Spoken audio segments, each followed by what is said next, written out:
आदरणीय स्वामी भक्त राय परांजपे लिखित स्वामी स्वरूपानंद जीवन चरित्र आणि तत्वज्ञान या ग्रंथातील काही भागांचं वाचन आपण ऐकत आहोत. आज ऐकूया यातील प्रकरण 20 स्वामींची पत्रे आणि स्फुटकाव्ये. यातल्या 6व्या नंबरच्या पत्राचं वाचन, त्यातला भाग पहिला. श्री 15 नोव्हेंबर 1933. श्रीयुत पटवर्धन मास्तर यासी. कृतानेक साष्टांग नमस्कार. विनंती विशेष. आपणाला माहीतच आहे की आज जवळजवळ एक तप मी जीवनातील नानाविध प्रयोग स्वतंत्र वृत्तीने आणि प्रामाणिकपणे करीत असून नानाविध सिद्धांत प्रत्यक्ष अनुभवून पाहत आहे व त्यामुळे माझे विचार आणि आचार प्रतिक्षणी उन्नत होत आहेत असे मी निस्संदेहपणे लिहू शकतो. आपल्या संप्रदायासंबंधी मला माहीत असलेल्या कोणाही सांप्रदायिकापेक्षा मी जास्त विचार केला आहे.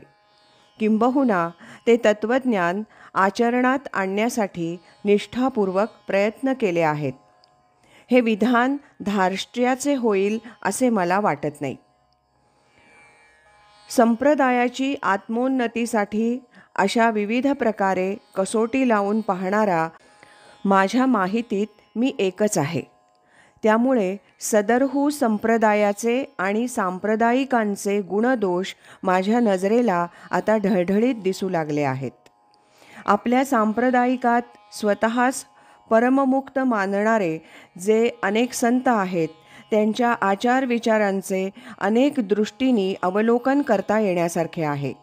पण तूर्त मी त्या प्रांतात शिरू इच्छित नाही. तथापि क्षुल्लक मोहही टाळण्याचे ज्यांच्या अंगी सामर्थ्य नाही, क्षुद्र स्वार्थासाठी दीनदुबळ्यांच्या दुःखांची किंचित मात्राही पर्वा न बाळगण्या इतका मनाचा मुरदाडपणा ज्यांच्या रोमारोमात भिनला आहे, महात्मा गांधींसारख्या जगद्वंद्य विभूतींच्या पदधुलीलाही स्पर्श करण्याची पात्रता नसताना संतपदाच्या घमेंडीत त्यांना तुच्छतेने अनात्मज्ञ म्हणून उपहासात्मक शेरा देण्या इतकी भर 2 प्रहरच्या सूर्यप्रकाशात चमचम करू पाहणाऱ्या खद्योताप्रमाणे ज्यांच्या ज्ञानाची मजल गेली आहे, करून अकर्तेपणाच्या भ्रमात ज्यांचा संपूर्ण व्यवहार प्रामाणिकपणाला पारखा झाला आहे, अशा सांप्रदायिकांची आणि त्यांच्या काल्पनिक संतपदाची कीव करावी तेवढी थोडीच. हे विश्वची माझे घर, ऐसी मती जयाची स्थिर, किंबहुना चराचर आपण जाहला.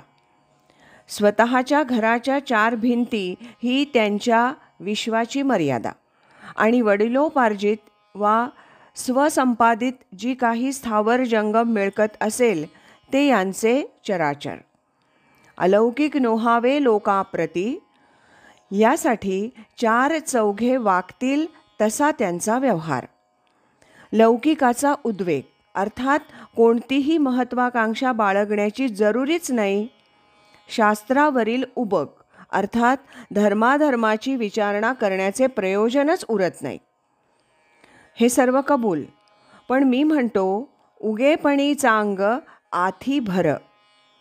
इकडे लक्ष देऊन गप्प तरी बसा ना.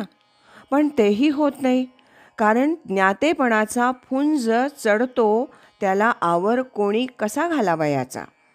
ज्यांना नीती अनिती, धर्माधर्म, सत्यासत्य, पुण्य पाप कळून घेण्याची दिक्कतही वाटत नाही, त्यांनी द्वंद्वापलीकडच्या भाषा कशाला बोलाव्या. खरा संत तोच की ज्याच्या लीले माझी नीती जियाली दिसे. खरा संत तोच की जो विचरे विश्व होऊनी विश्वा माझी.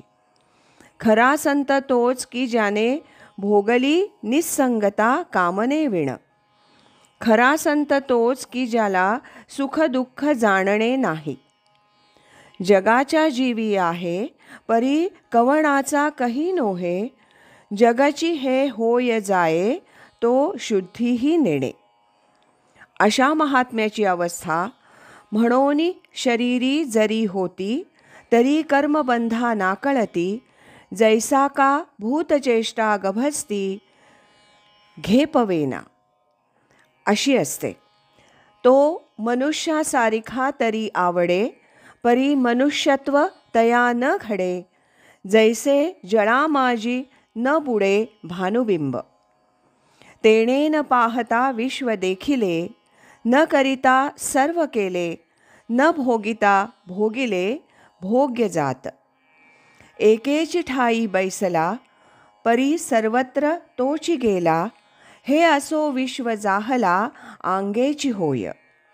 अशा मुक्तावस्थेचा तो अखंड उपभोग घेत असतो. तो करी ते तुली पूजा, तो कल्पी तो जप माझा. तो असे तेची कपिध्वजा समाधी माझी. अशा प्रकारचा या परमभक्ताचा व्यवहार असतो.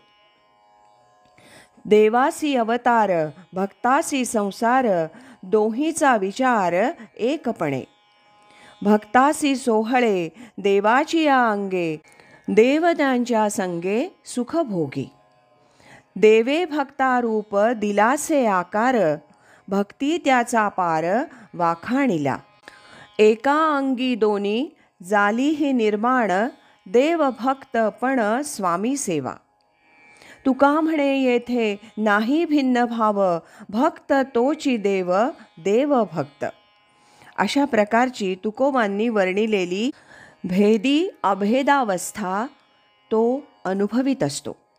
आणि संतांच्या या अनुभवस्थितीच्या वर्णनाला शब्द अपुरे पडतात हे जाणून ज्ञानेश्वर महाराज लिहितात, ऐशी द्वैताची भाष जाये, मग म्हणो जरी एकची होय. तरी तेथ साक्षी कवण आहे, जाणते जे. म्हणोनी असो हे आघवे, एथन बोलणे काय बोलावे. ते खूणची पावले स्वभावे, आत्मारामी. असो, आज इथेच थांबूया. या पत्राचा दुसरा भाग आपण उद्या ऐकूया. श्रीमत् सच्चिदानंद सद्गुरु श्री स्वामी स्वरूपानंद महाराज की जय. हरि ओम तत्सत.